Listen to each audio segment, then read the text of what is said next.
नमस्कार दोस्तों, मैं हूं हिमांशु भट्ट। हिंदू धर्म में यदि किसी व्यक्ति की मौत होती है तो उसके शरीर को जलाया जाता है, यानी दाह संस्कार किया जाता है। ऐसी मान्यता है कि रात के समय कभी भी शव को अकेला नहीं छोड़ा जाता।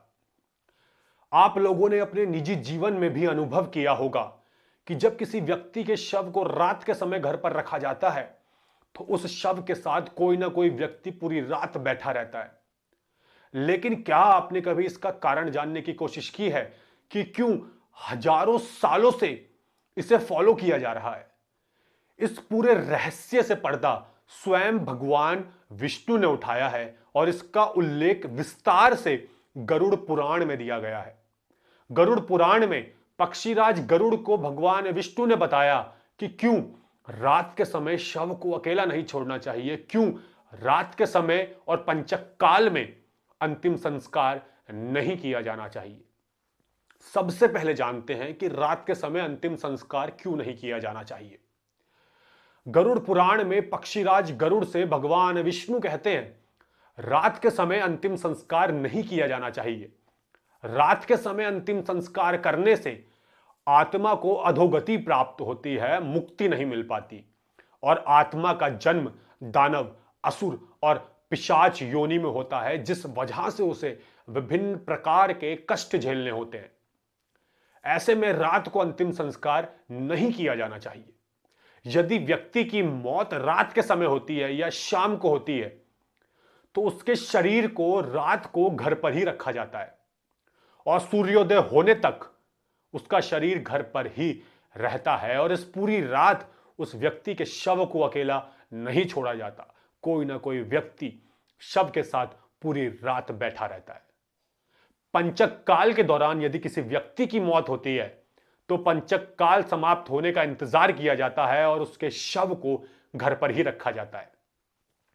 पंचक काल समाप्त होने तक के इस दौरान रात के समय उस व्यक्ति के शव को अकेला नहीं छोड़ा जाता और कोई ना कोई व्यक्ति वहां पर निगरानी के लिए बैठा रहता है। जो भी व्यक्ति वहां पर बैठता है वहां पर धूप बत्ती और अगरबत्ती निरंतर जलाई जाती है। अगरबत्ती और धूप बत्ती जलाने के पीछे का कारण है क्योंकि शव से दुर्गंध आने लगती है। इस दुर्गंध चारों तरफ ना फैले इसलिए वहां पे अगरबत्ती और धूप बत्ती जलाई जाती है ताकि दुर्गंध ना फैले और वहां पर खुशबू रहे। लेकिन जिन मृतकों के बच्चे घर के बाहर होते हैं, यानी कि उस दौरान वहां मौजूद नहीं होते, तो उन बच्चों यानी पुत्र और पुत्री का घर पे पहुंचने तक इंतजार किया जाता है, क्योंकि ऐसा माना जाता है कि मृतक को मुखाग्नि अगर उनके पुत्र या पुत्री दें तो आत्मा को मुक्ति प्राप्त होती है।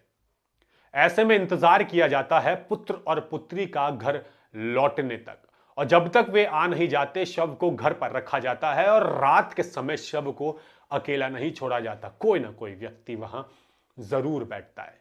अब जानते हैं कि रात के समय शव को अकेला क्यों नहीं छोड़ना चाहिए।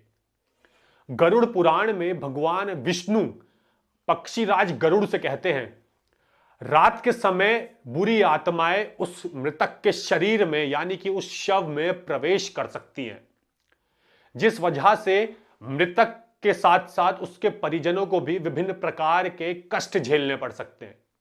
इसलिए रात को शव को अकेला नहीं छोड़ना चाहिए।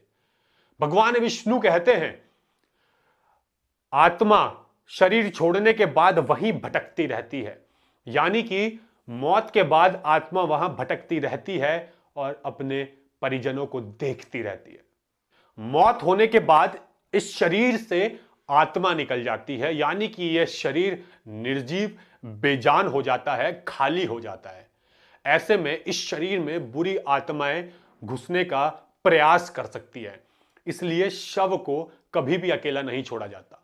इसके अलावा और भी विभिन्न कारण हैं जिस वजह से शव को रात के समय अकेला नहीं छोड़ा जाता, लेकिन जो अभी मैंने आपको बताया इनका उल्लेख विस्तार से गरुड़ पुराण में मिलता है। इसके बारे में आपके क्या विचार है वो नीचे कमेंट बॉक्स में जरूर बताएं और अगर आप इन्हें विस्तार से पढ़ना चाहते हैं तो आप गरुड़ पुराण जरूर पढ़िएगा, वहां आपको इनका उल्लेख विस्तार से मिल जाएगा। धन्यवाद।